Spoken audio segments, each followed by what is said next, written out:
વિદ્યાર્થી મિત્રો, GPSC Olympic ચેનલમાં આપનું સ્વાગત છે. આપણે ભારતના જનરલ નોલેજના મહત્ત્વના એમસીક્યુ જોઈશું. તો પહેલો એમસીક્યુ, સુરસાગર તળાવ કયા જિલ્લામાં આવેલું છે? ઓપ્શન આપેલા છે સુરત, વડોદરા, દાહોદ કે અમદાવાદ. ચલો, સાચો જવાબ શું આવશે? વાત કરેલી છે સુરસાગર તળાવની. તો આ તળાવ વડોદરામાં આવેલું છે. તો ઓપ્શન નંબર બી સાચો જવાબ આવશે. ચલો, બીજા નંબરનો પ્રશ્ન, ઉજ્જૈનનું પ્રાચીન નામ શું હતું? ઇન્દ્રાવતી, કર્માવતી, રેવતી કે અવંતી. ચલો, સાચો જવાબ શું આવશે?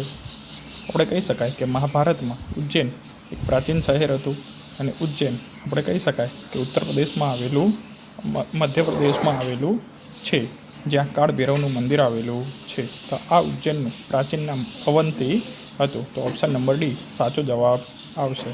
ચલો, ત્રીજા નંબરનો પ્રશ્ન, ગુજરાતનું પ્રથમ વનપાલ સ્મારક ક્યાં આવેલું છે? જામનગર, અમદાવાદ, વડોદરા કે ગાંધીનગર. ચલો, સાચો જવાબ શું આવશે? વાત કરેલી છે વનપાલ સ્મારકની. તો આ વનપાલ સ્મારક ગાંધીનગરમાં આવેલું છે. પ્રથમ વનપાલ સ્મારક ગાંધીનગરમાં આવેલું છે અને ગાંધીનગર આપણા ગુજરાતનું પાટનગર પણ છે. ચલો, ચોથા નંબરનો પ્રશ્ન, બિહુ નૃત્ય કયા રાજ્યનું છે? મહારાષ્ટ્ર, મણિપુર, આસામ કે ગુજરાત. શું આવશે જવાબ?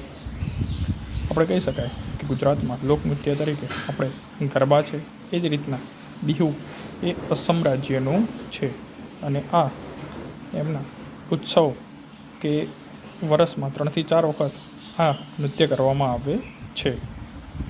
ચલો, પાંચમા નંબરનો પ્રશ્ન, કયો ગ્રંથ સંગીતની ગંગોત્રી તરીકે ઓળખાય છે? ઋગ્વેદ, અથર્વવેદ, યજુર્વેદ કે સામવેદ. ચલો, સાચો જવાબ શું આવશે? સંગીતની ગંગોત્રી તરીકે તો આપણે કહી શકાય કે 4 ગ્રંથો આવેલા છે: ઋગ્વેદ, અથર્વવેદ, યજુર્વેદ અને સામવેદ. ઋગ્વેદ એ સૌથી પ્રાચીન ગ્રંથ છે, તેમજ એમાં ગાયત્રી મંત્રનો પણ સમાવેશ કરવામાં આવેલો છે. અહીંયા સંગીતની ગંગોત્રી કહે તો સામવેદ આવશે. શું આવશે?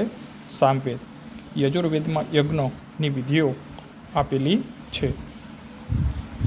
ચલો, છઠ્ઠા નંબરનો પ્રશ્ન, વાઇબ્રન્ટ ગુજરાત ગ્લોબલ સમિટની શરૂઆત કયા વર્ષમાં થઈ હતી? 2003, 2002, 2005 કે 2010.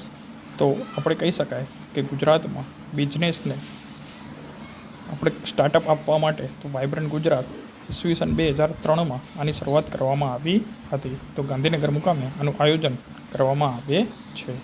ચલો, સાતમા નંબરનો પ્રશ્ન, કાંકરિયા તળાવ ક્યાં આવેલું છે? વડોદરા, ગાંધીનગર, અમદાવાદ કે સુરત. ચલો, સાચો જવાબ શું આવશે? કાંકરિયા તળાવ કે જે કુતુબુદ્દીન અહેમદ શાહ દ્વારા બાંધવામાં આવેલું છે અને આ અમદાવાદમાં આવેલું છે. તો સાચો જવાબ આવશે ઓપ્શન નંબર સી, અમદાવાદ. અને આ તળાવ છે ત્યાં કાંકરિયા કાર્નિવલનું પણ 25 ડિસેમ્બરથી 31 ડિસેમ્બર સુધી દર વર્ષે આયોજન કરવામાં આવે છે અને મધ્યમાં નગીનાવાડી આવેલી છે. ચલો, 8મા નંબરનો પ્રશ્ન, વૌઠાના મેળાની જગ્યા પર કેટલી નદીનો સંગમ થાય છે? આપણે આના આગળના વિડીયોમાં જોઈ ગયા. અહીંયા ઓપ્શન આપેલા છે 6, 7, 8 કે 9. સાચો જવાબ શું આવશે? તો વૌઠાનો મેળો ધોળકા તાલુકામાં અમદાવાદ જિલ્લામાં ભરવામાં આવે છે. તો અહીંયા આ મેળો ગધેડાની લેવેચ માટે જાણીતો છે. અહીંયા 7 નદીનો સંગમ થાય છે. તો ખારી છે, સીટી છે, વાત્રક છે, બરાબર, આ બધી નદી, સાબરમતી છે, આ બધી નદીનો સંગમ ત્યાં થાય છે. ચલો, 9મા નંબરનો પ્રશ્ન, કાજી વાવ ક્યાં આવેલી છે? અમદાવાદ, હિંમતનગર, ભાવનગર, નડિયાદ. ચલો, સાચો જવાબ શું આવશે? તો વાવનો ઉપયોગ ક્યાં થાય? તો પાણીના સંગ્રહ માટે પગથિયા આકારનું ઊંડી જે જગ્યા હોય એને આપણે વાવ તરીકે ઓળખવામાં આવે છે. તો વાવના મુખ્યત્વે 4 પ્રકારો જોવા મળે છે: નંદા, ભદ્રા, જયા અને વિજયા. આ વાવના પ્રકારો છે. એના દરવાજા હોય, 1 દરવાજો, 2, 3 કે 4 બાજુ જઈ શકાય, તેમજ એને 3 માળ હોય, 6 માળ, 9 અને 12.